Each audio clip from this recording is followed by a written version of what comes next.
The villain, our most intimate enemy. In every timeless story, while the hero basks in glory, it is often the villain who haunts our memory. Heroes inspire us, yes, but villains reveal us. Where the hero represents our noble intentions, courage, and conscious will, the villain embodies everything we've buried: our rage, our hunger for control, our wounds left unhealed. Carl Jung didn't view the villain as pure evil, but as the shadow self, the disowned fragments of our psyche. Without the villain, there would be no journey, no resistance, no transformation. The villain is not merely a foil to the hero, they are the mirror. The darker the villain, the more profound the hero's growth. We fear the villain because we recognize parts of ourselves in them. Villains as shadow mirrors. A well-written villain is not evil for evil's sake. They are driven. Often they begin as idealists, wounded children, betrayed believers. Something broke them, and instead of healing, they hardened. What we call villainy is often a coping mechanism stretched too far. Control in the face of chaos, vengeance for justice unmet, domination as a shield against shame. That's what makes them fascinating, because under different circumstances, they could have been us. Villains force us to face questions we avoid. What would I become if I lost everything? Would I fight for justice, or take justice into my own hands? The corrupted hero. Where good turns inside out. Not all villains begin in darkness. Some were once heroes, valiant, sincere, noble, but somewhere along the way, they collapsed inward. This is the corrupted hero, a tragic figure who once held light, but allowed pain or pride to extinguish it. Think of Anakin Skywalker becoming Darth Vader, or Harvey Dent turning into Two-Face. These are not monsters. They are fallen stars. What makes them powerful is the grief we feel watching them fall. They teach us that goodness is not a guarantee. It must be nurtured, protected, and chosen again and again. The reluctant hero and his dangerous twin. Parallel to the corrupted hero is the reluctant hero, the one with immense power or purpose, but haunted by doubt. While the reluctant hero can rise, their twin path leads to the resentful villain, the one who refuses the call, but rather than withdraw, chooses to lash out. Often, the difference between a hero and villain is not power, but perspective. Heroes face the pain and learn. Villains hide from it and let it rot them from within. Villains in culture, why we admire them. There's a reason we often find villains more memorable than heroes. They speak the forbidden truth. They say what we're afraid to. They stop pretending. From Loki to the Joker, from Cersei Lannister to Magneto, villains enchant us because they're raw, unapologetic, and authentic. They reflect what happens when the shadow goes unexamined, when trauma festers into tyranny. We don't admire what they do. We're fascinated because in their story, we recognize what we might become if our pain went unchecked. Villain as catalyst, the force that transforms the hero. A hero is only as great as the villain they must face. Villains catalyze the hero's growth. Without challenge, there is no change. The best villains force the hero to confront their own shadow, to evolve, to rise beyond what they thought was possible. In a deeper sense, the villain is not just an enemy, but a psychological initiation. They trigger the inner war, the chaos that compels us to find inner order. Laughter in the abyss. When insanity becomes lucidity. There's a moment in Batman's universe that's both haunting and poetic. The Joker tells Batman a joke. He suggests that if he shines a flashlight across buildings, Batman would turn it off midway. Batman laughs. It's more than dark humor. It's a shared surrender. Both men understand they are not opposites, but reflections. Each scarred, each dancing on the edge of madness. But one suppresses it, the other celebrates it. The Joker is often dismissed as insane. But what if he's not insane, but hypersane? He doesn't lack awareness. He sees too much. He understands the absurdity, the hypocrisy, the chaos of society, and instead of conforming, he mocks it. He isn't trying to destroy the world just to watch it burn. He's showing us how absurd it already is. His villainy is a commentary, a protest. The Joker's philosophy, chaos as revelation. For the Joker, madness isn't madness, it's clarity. He believes that what most people call sanity is just denial with manners. He exposes how thin the walls are between order and chaos. One bad day, he argues, is all it takes to shatter the illusion of control. That's what makes him terrifying. He doesn't kill for greed or power. He's not irrational. He's dangerously lucid. His chaos is deliberate, philosophical. He doesn't want to win. He wants to prove a point, that beneath the masks, everyone is just like him. Villains as philosophers of pain. This is what separates unforgettable villains from forgettable ones. Motive, grounded in meaning. The greatest villains are often failed philosophers, men and women whose pain evolved into worldview. Think of Thanos not as a tyrant, but as someone who believes he's saving the universe. Or Magneto, whose trauma as a Holocaust survivor fuels his militant defense of mutant kind. These villains are not random. They are wounded thinkers.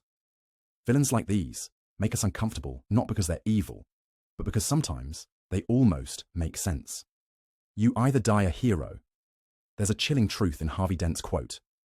You either die a hero or live long enough to see yourself become the villain. This reflects how power, pride, and loss can twist good intentions. The longer one walks the line of righteousness, without reflection, the more likely they are to justify harmful actions in the name of good. In some cases, it's not evil that corrupts, it's rigid morality that blinds. The villain as a mythological guide. In mythology, the villain wasn't always a destroyer. Sometimes, they were the initiators, those who forced the hero into transformation. Think of Hades in Greek myth, not evil, but a necessary force of underworld wisdom. Or Loki, the trickster, who creates disorder so that new balance can emerge. In Jungian terms, villains are agents of individuation. They awaken us by disturbing us. To slay the dragon, the hero must first recognize it is within them. Villainy, as awakening villains, are not lessons in evil.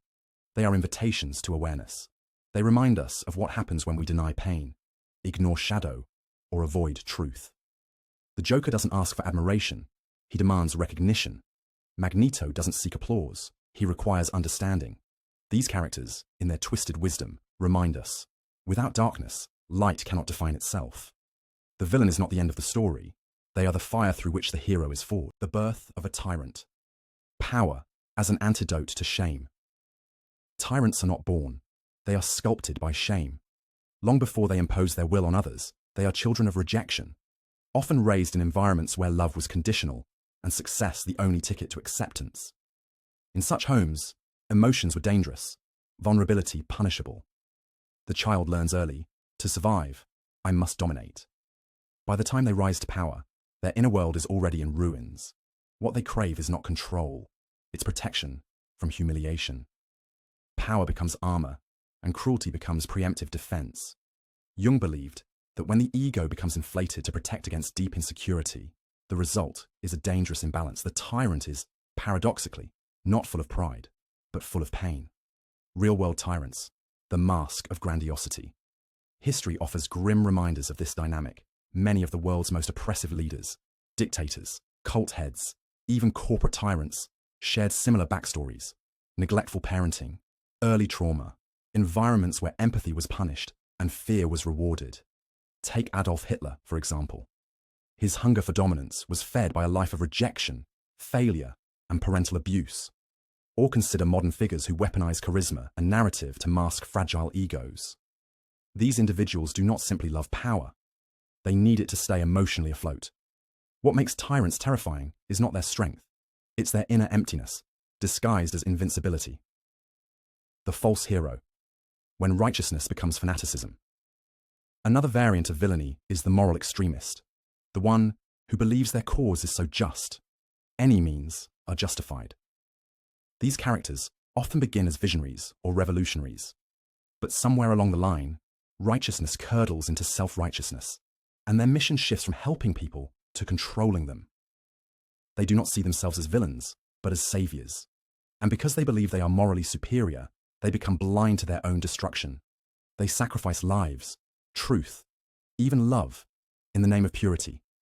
This is the villain who quotes scripture while burning books, who speaks of freedom while building walls. Villains in fiction, reflections of collective trauma.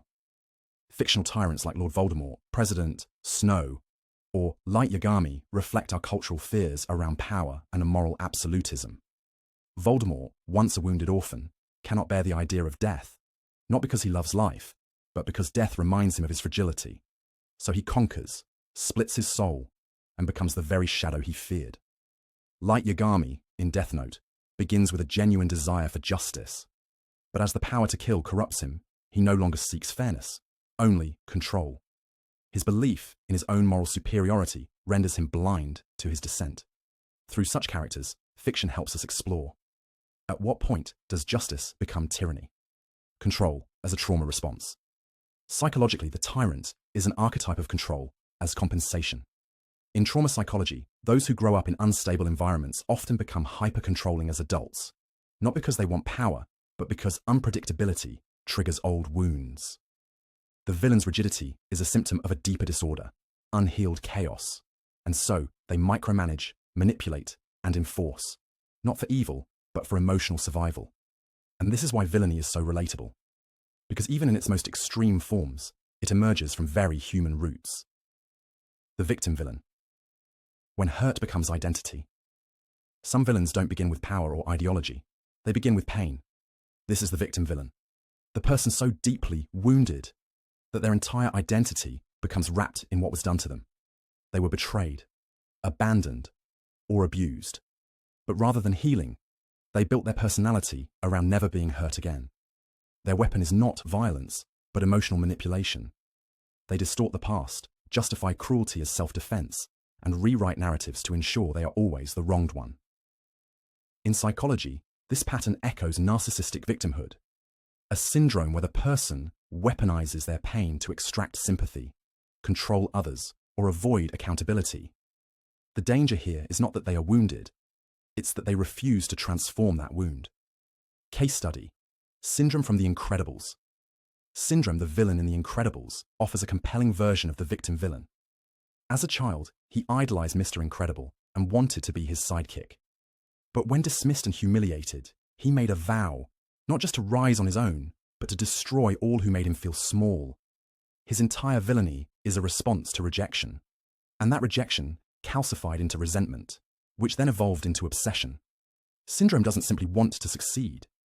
He wants to erase the value of anyone who once made him feel weak. This pattern is tragically human. We often carry silent grudges that twist our personalities. In fiction, it becomes literal.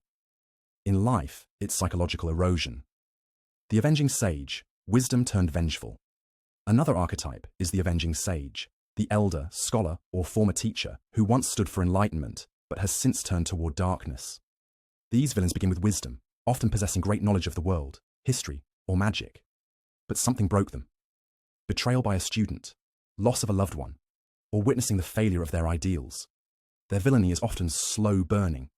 They do not seek chaos, they seek correction. They believe the world is flawed and they alone can fix it. What makes them so chilling is their patience. Unlike chaotic villains, they plan decades ahead. They manipulate governments, raise chosen pupils, or engineer events in silence until they strike. Fictional archetype, Ra's al Ghul. In Batman mythology, Ra's al Ghul is the perfect embodiment of the avenging sage. Once a man of great knowledge and ecological vision, he becomes disillusioned with humanity's capacity to change. So he shifts from reform to control, from wisdom to execution. He raises a successor not to liberate the world, but to bend it. His logic is seductive. To save the earth, we must prune its diseases. But in his hands, pruning becomes purging. The danger of the avenging sage is not violence, it's justification. They believe their intelligence gives them the right to override morality. The broken mother, nurture gone wrong. A unique and underexplored villain is the broken mother, a female figure whose need to nurture becomes distorted into control, obsession, or possession. She may begin with genuine love, but fear of loss, unresolved trauma, or emotional dependency turns her affection toxic. She no longer protects, she possesses. This villain type often emerges in horror films or psychological thrillers.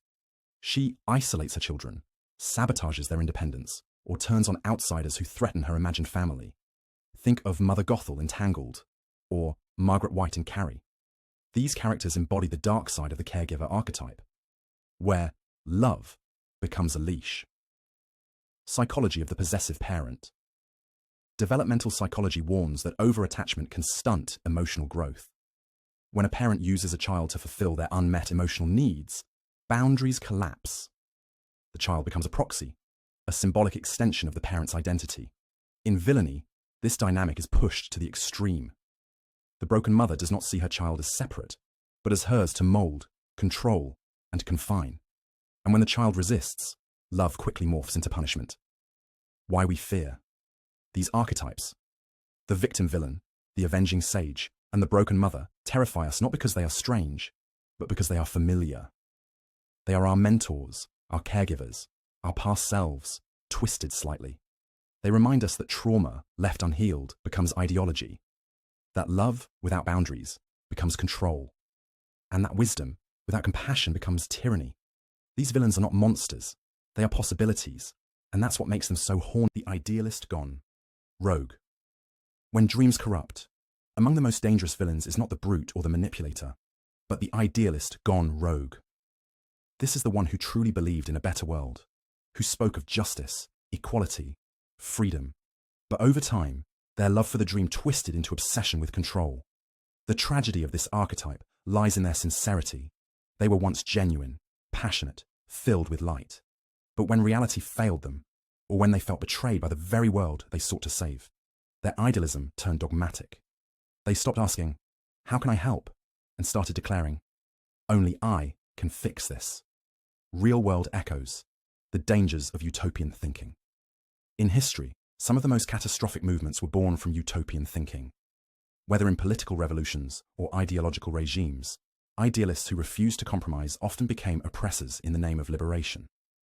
They began with, "For the people," and ended with, "Only my people."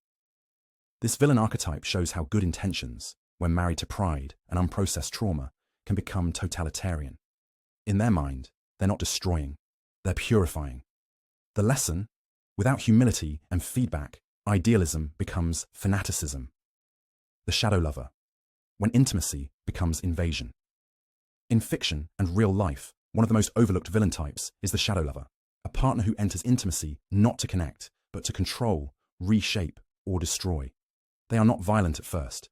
In fact, they often seem like saviors, attentive, empathetic, charming. But slowly, they mirror your light, learn your fears, and twist your love into dependency. Their villainy is deeply psychological. They erode boundaries through guilt, possessiveness, and subtle emotional sabotage. Their love is not for you, it's for the power they gain by being needed. Shadow lovers, in storytelling characters like Amy Dunn in Gone Girl or Joe Goldberg in You, embody this archetype.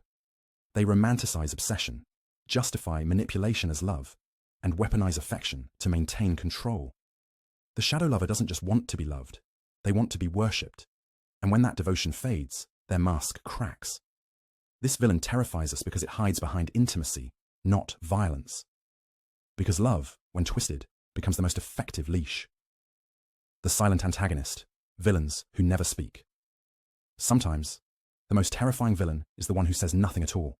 They don't monologue, they don't explain, they don't justify, they simply act. The silent antagonist exists beyond reason. Their silence forces us to project our fears, our guilt, our unresolved memories. They become less of a person and more of a force. Think of Anton Chigurh in No Country for Old Men. His silence isn't emptiness, it's power. Because when a villain refuses to explain themselves, they deny us understanding, and with it, control. Why silence haunts us humans crave narrative. We want motives, logic, reasons. When someone harms us and says nothing, it leaves a wound without closure. Silent villains reflect this existential terror. They remind us of real-life pain that had no apology, no closure, a parent who never explained, a friend who ghosted, a system that punished without cause. The silent antagonist becomes a symbol of that mute injustice, and that's what makes them unforgettable. Villains as mirrors of relationship trauma. These archetypes, the idealist gone rogue, the shadow lover, and the silent antagonist, show how villainy often emerges in intimate relationships. They are not warlords or supervillains. They are the ones we once loved. The teacher who betrayed our trust, the lover who turned cruel, the friend who left without warning. These villains echo the idea that the worst betrayals are not those done by enemies, but by those who once promised to protect us. In their fall, we relive our own heartbreak, and that's why their stories linger. The systemic villain, when the machine is the monster. Not all villains have faces. Some are policies, protocols, Expectations so deeply woven into society that no single person created them, yet they control us all. This is the systemic villain, the invisible network of pressure, prejudice, and punishment embedded in our institutions. No cape, no lair, just laws, norms, and economics. This villain is hard to fight because it disguises itself as order. It wears the mask of how things have always been. It rewards compliance and punishes questioning. And often, those upholding it don't even realize they're part of the machine. Real-life examples. When the system corrupts. Consider a corrupt legal system that protects abusers while punishing victims, or an education model that values obedience over creativity, or workplaces that grind employees into burnout in the name of efficiency. In these cases, villainy doesn't come from intent, but from structure. Systems become villainous when they prioritize profit over people, control over compassion, appearance over truth. The challenge with systemic villainy is accountability. Who do you blame when no one person is clearly at fault, but the harm is real, persistent, and devastating? Fictional parallels. The Hunger Games and 1984. Stories like The Hunger Games or 1984 resonate because they show how oppressive systems survive by normalizing injustice. In Panem, children killing each other becomes national entertainment. In Orwell's world, language is manipulated to erase rebellion. These dystopias feel terrifying because they exaggerate trends we already recognize and hold a mirror to our own reality. Systemic villains remind us that sometimes evil doesn't need to wear a mask. It just needs to be accepted. The accidental villain. Good intentions, bad outcomes. Not all villains meant to be villains. Some set out to do good, but their choices led to disaster. This is the accidental villain. The scientist whose invention caused harm. The parent whose overprotection crippled their child. The activist whose movement turned violent. They never wanted to hurt anyone. But they did. These characters teach us a powerful lesson. Intent does not erase impact. Moral complexity. Why we forgive. These villains. Accidental villains are often tragic because they remind us of our own capacity to harm without meaning to. We've all said things we didn't realize were hurtful, made choices we thought were right, only to regret the outcome. These characters allow us to explore guilt, unintended consequences, and the heavy weight of hindsight. They often become villains, not out of malice, but out of refusal to acknowledge their mistake. They double down, they justify, and that is when the fall begins. Classic example, Victor Frankenstein. Mary Shelley's Frankenstein is the quintessential tale of the accidental villain. Victor seeks knowledge, wants to conquer death, and creates life. But when faced with the consequences of his experiment, he flees, denies, and abandons. His creation becomes monstrous, not because it was born evil, but because it was rejected. Victor's tragedy isn't that he created a monster. It's that he refused to care for what he created. Accidental villainy is a warning about responsibility, that even pure motives can birth destruction if we lack courage to face their effects. The internalized villain, when the enemy lives inside. Not every villain exists outside of us. One of the most devastating villains is the one we become to ourselves.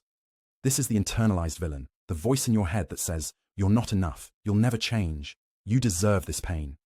It may speak in your voice, but it's rooted in every cruel thing you've heard. From childhood bullying to cultural shame, its power grows every time we believe it. This inner critic is not just a thought, it's a prison guard. And over time, we stop needing enemies because we've become our own worst one. Psychological roots. Shame and self-sabotage. In trauma theory, self-loathing often emerges as a coping mechanism. If a child is hurt repeatedly, they may blame themselves. It's safer to believe I was bad than my caregiver didn't love me. Over time, this self-blame solidifies into an identity. We punish ourselves so others won't. We sabotage joy because we think we don't deserve it. This villain doesn't wear black. It wears your face. And that's why it's so hard to fight. Healing the internal villain's shadow work, as Jung proposed, is the process of confronting this inner darkness.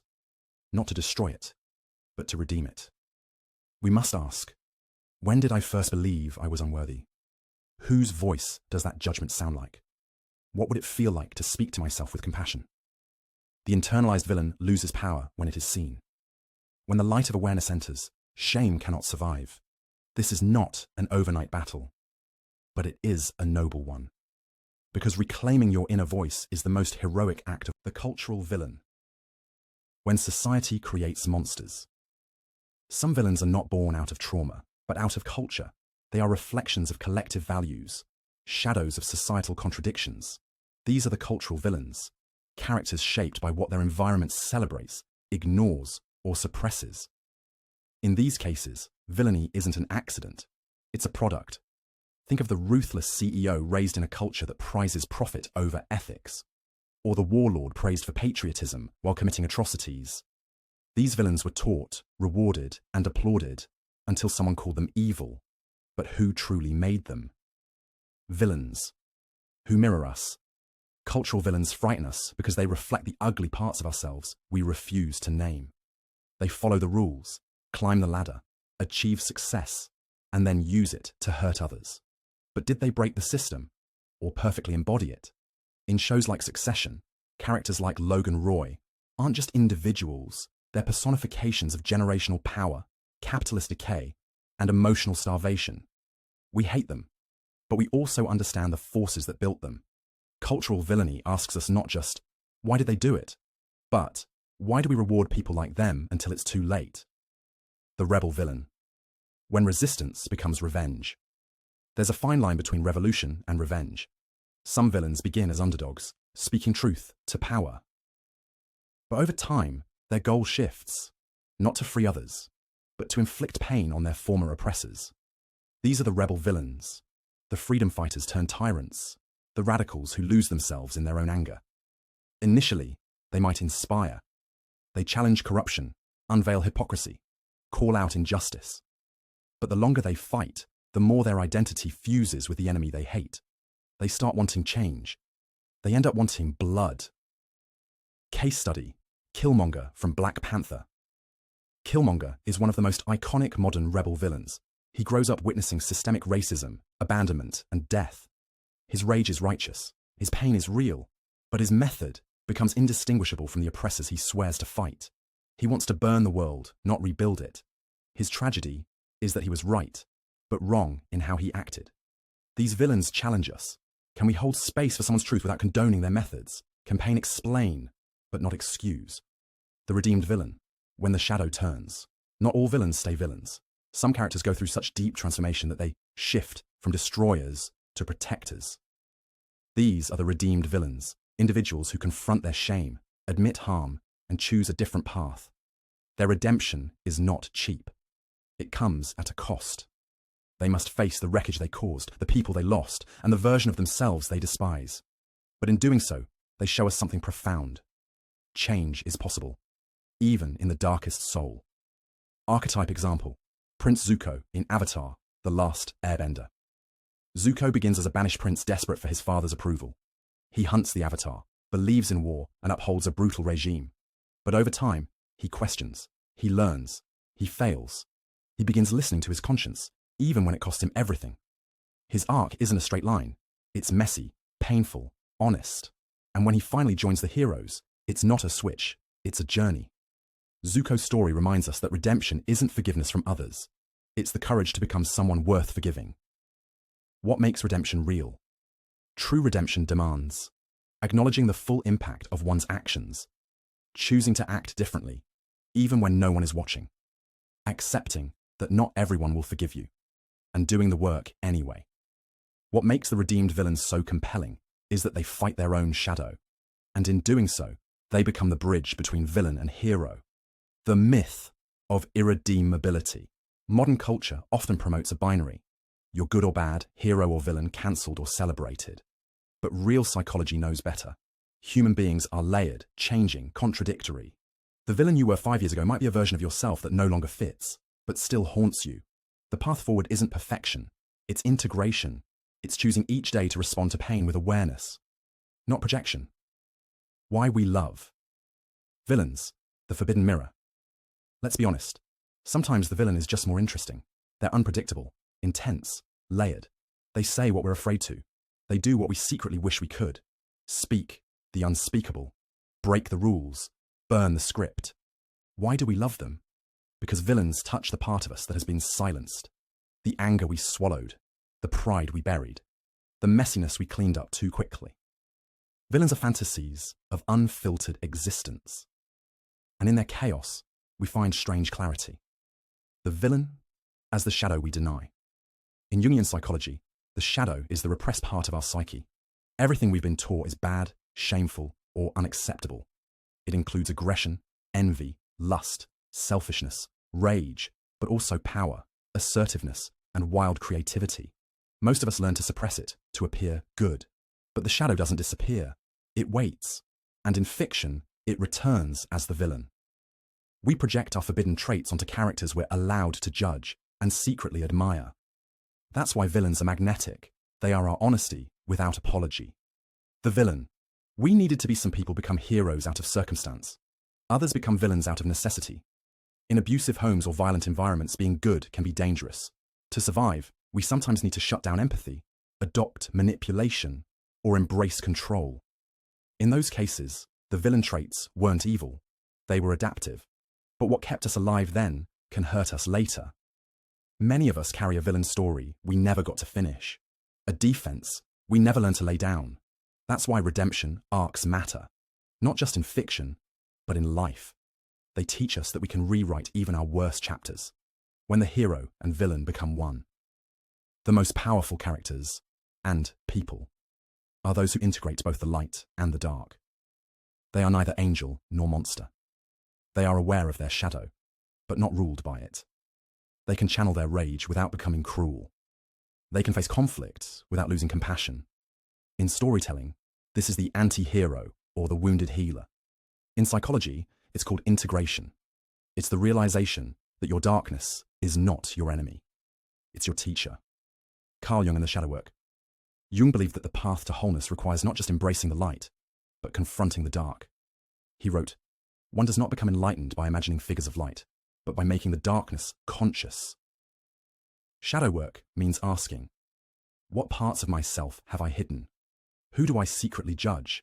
And what does that say about me? Where have I acted out of fear and called it love? This isn't easy work, but it's the root of all real transformation. From projection to ownership, most of us project. We see the villain in others before we notice it in ourselves. But healing begins when we ask, what if the villain I hate is just a part of me I haven't listened to yet? Ownership doesn't mean we condone harm. It means we stop outsourcing responsibility. It means we stop saying, I'm good, they're evil, and start saying, I have both. And in that self-honesty, we find freedom. Why you should study villains. If you want to understand your shadow, study the villain. Watch who you're drawn to, who you hate, who you justify. Ask, what does this villain want that I'm afraid to want? What pain are they carrying that I refuse to face? What would it look like to listen to my shadow instead of fearing it? You'll be surprised how much healing lives there. Villains aren't just characters, they're clues. The villain you love might point to the voice you silenced. The villain you fear might echo a wound that needs tending. And the villain you judge might reflect the very part of you still waiting to be seen. This is the secret of villain psychology. They aren't telling you how to destroy. They're begging you to wake up, to confront, to choose. Because what you do with your shadow determines whether you will suppress it. Villains are not just enemies. They're the fire of the story. Imagine a story without a villain. No friction, no urgency, no mirror. It would fall flat. The villain isn't just a threat. They are the engine of transformation. They force the hero to evolve, to choose, to confront. They are the test, the heat that melts away pretense and reveals character.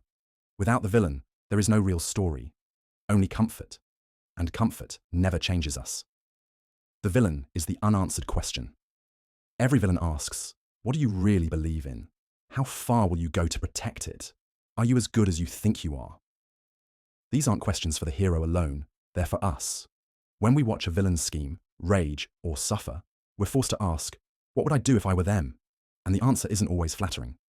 But that honesty is power. It's what makes us better, not perfect, but aware. Power. Without shadow is weakness. We love heroes who are kind, noble, strong, but if they don't know their shadow, they're fragile. They get blindsided, corrupted, or become tyrants in gold-plated armor. True strength isn't innocence, it's integration. It's knowing you could harm and choosing not to. Not because you're scared, but because you've looked that part of yourself in the eye and said, I see you. But you're not driving today. Villain psychology teaches us that we all have fire. What matters is how we use it. The greatest redemption is internal. Many villains seek redemption through grand gestures, sacrifice, apology, allegiance change. But the deepest redemption happens inside, when the villain looks in the mirror and doesn't flinch. When they say, I did that, I believed that, and I was wrong. That moment of ownership, grief, and recommitment to something better is more powerful than any plot twist. It's the soul returning to itself. And that's not just fiction, that's human potential. The hero-villain spectrum is a loop, not a line. We think of good and evil as opposite ends of a line, but in truth, they're next to each other, curving in a circle. Today's hero can become tomorrow's villain if they refuse to adapt. And yesterday's villain can become today's mentor if they choose healing. The line isn't static. It moves with every choice, every realization, every moment we choose truth over comfort, empathy over ego. You're not fixed on one side. You're becoming, constantly. The final question, what is your inner villain trying to say? Everyone has a villain inside. Sometimes it's the part that lashes out when afraid. Sometimes it's the version of you who lies, withdraws, manipulates, or punishes. Don't ignore them. Don't shame them. Listen. Ask, what are you trying to protect? What are you so afraid to feel? What do you actually need from me? Because once you understand your inner villain, you stop being afraid of it. You stop needing it to act out, and you can reclaim your story. In the end, the villain is a call to consciousness. The villain isn't the end of the story. They're the doorway to your deepest questions. Who are you when no one's watching? What do you believe when power is within reach? Can you hold pain without passing it on? These aren't just story arcs. They're life arcs. And if you've ever felt like the villain in your own life, here's what I'll tell you. You're not stuck. You're not broken. You're not beyond the page. You're just one honest choice away from becoming the character you were always meant to be. Final prompt to the audience. So now I'll ask you, what villain archetype do you secretly relate to? And what would it take for you to rewrite their ending as your own? Let me know in the comments, because your story is still unfolding, and your shadow may just be your greatest teacher.